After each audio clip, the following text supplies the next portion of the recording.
দুশ্চিন্তা বাড়ছে এই অভিনেত্রীর। রচনার সামনে হাউ হাউ করে কেঁদে ফেললেন পুষ্পিতা।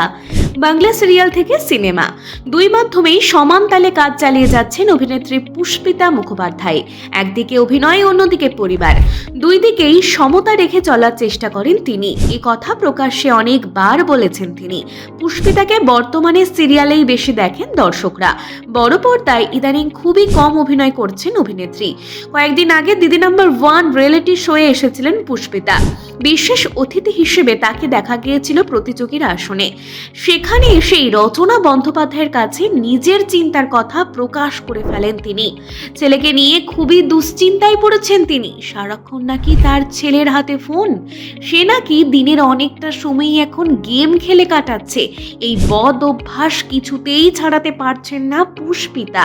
অভিনেত্রী বলেন, মুঠোফোনের নেশা যদি ছাড়াতে পারতাম, এই সমস্ত গেম বানানো যদি বন্ধ হয়ে যায়, তাহলে আমি একটু শান্তি পাই।